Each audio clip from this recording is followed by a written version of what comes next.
ভাইজান ও Indian secular front অর্থাৎ ISF এর সমস্ত রকম খবর সবার আগে দেখার জন্য আমাদের এই সানায়া টিভি চ্যানেলটিকে সাবস্ক্রাইব করে পাশে থাকুন।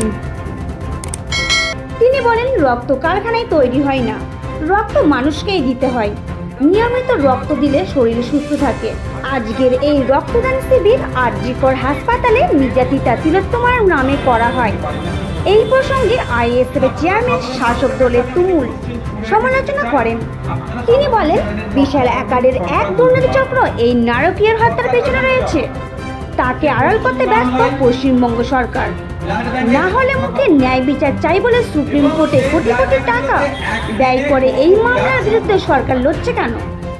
তিনি দ্রুত এই মামলা শেষ করে অপরাধীদের উপযুক্ত শাস্তির দাবি তোলেন। রক্ত মানুষের মানব দেহ থেকে অন্য মানব দেহে ট্রান্সফার করতে হয়। রক্তের একটা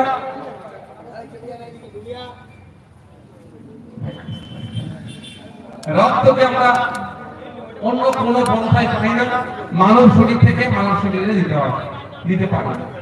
কিন্তু আজকে ডেটে দাঁড়িয়ে রক্তের চাহিদা ব্যাপক, কিন্তু দুর্ভাগ্যের বিষয় চাহিদা অনুযায়ী যোগান দেওয়া হচ্ছে না।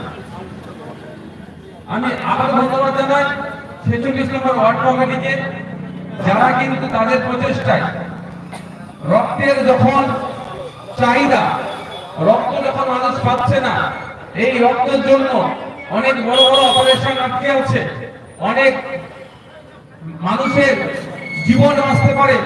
সেই সময় আমাদের দায়িত্বশীল যারা আছেন তারা এগিয়ে এসেছেন, রক্তের কিছুটা হলেও যোগান দেওয়ার চেষ্টা করছে। আর কার স্মরণে রক্ত দেওয়া হচ্ছে? সে আমাদের এক ডাক্তার দিদি, যার স্বপ্ন ছিল সমাজকে পরিষেবা, সোসাইটিকে আপলিফমেন্ট করার জন্য কন্ট্রিবিউশন করবে। দুর্ভাগ্যের বিষয়, সে অন্যায়ের প্রতিবাদ করতে গিয়ে তাকে প্রথম খুন করা হলো, ধর্ষণ করে তাকে পৃথিবীর মুখ থেকেই এক প্রকার বিতাড়িত করলো। তার স্মরণে আমরা এমনি করছি, তার লড়াই, তার সমতাকে আমরা কুর্নিশ জানাচ্ছি। তিনি আমাদেরকে চোখ খুলে দিয়ে দিয়েছেন। অন্তত গ্রামের মানুষ আজকে মেডিকেল সেক্টরে কিভাবে দুর্নীতি হচ্ছে সেটা কিন্তু আজকে চর্চা করছে আমার তিলোত্তমা দিদির জন্য। দুটো বিষয়ে আমি কথা বলবো। প্রথম কথা হচ্ছে রক্তদানের গুরুত্ব কি, আর একটা চাবে অবশ্যই তিলোত্তমা বিচার কবে পাবে, কিভাবে পাবে, এই ঘটনাটা কি। আপনাদের প্রথমে আমি বলি, যারা এখনো পর্যন্ত ভাবছেন রক্ত দিলে কি হবে, না হবে, দেবো কি দেবো না, মা বোনেদের বলবো, বাপ ভাইদের বলবো, একটু মেডিকেল সায়েন্স কি বলছে রক্তদানকে নিয়ে আমাদের একটু চর্চা করা দরকার। আমি মেডিকেল সায়েন্সের ছাত্র নয়, যতটা ওই মেডিকেল সায়েন্সের সাথে যারা যুক্ত তাদের সাথে কথা বলে বা যতটুকু পড়াশোনা করতে পেরেছি, যতটুকু জ্ঞান অর্জন করেছি, আমি আপনাদের কাছে আজকে শেয়ার করতে চাই। ব্যাপারটা হচ্ছে, যারা ভাবছে রক্ত দেবো কি দেবো না, কি করবো, এখনো দুর্নীতির মধ্যে আছে, তাদের উদ্দেশ্যে আমি বলবো, আগিয়ে আসুন, আপনাদের রক্ত এই রক্তদান শিবিরে এসে দিন। আপনাদের রক্তের মাধ্যমে আমরা সবাই জানি অন্যের প্রাণ বাঁচতে পারে, অন্য সুস্থ হতে পারে, এটা সবাই আমরা জানি। কিন্তু অনেকেই আমরা জানি না নিয়মিত রক্তদান করলে আপনার আমার শরীরটা সুস্থ থাকবে। নিয়মিত রক্তদান মানে পুরুষদের ক্ষেত্রে প্রতি 90 দিন ছাড়া, আর মহিলাদের ক্ষেত্রে প্রতি 120 দিন ছাড়া যে আমরা নিয়মিত রক্তদান করি, অনেক ভয়ঙ্কর মরণব্যাধি, ভয়ঙ্কর রোগ থেকেও কিন্তু আমরা মুক্তি পেতে পারি। আমি একটা উদাহরণ দিয়ে আপনারা বুঝতে পারবেন।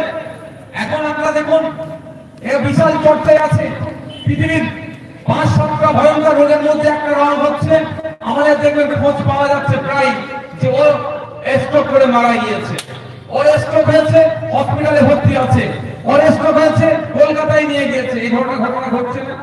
মেডিকেল সায়েন্স বলছে কেউ যদি প্রতি 90 দিন ছাড়া ছাড়া রক্ত দেয়, তাহলে তার এই স্ট্রোকের সম্ভাবনা অনেক কমে যায়।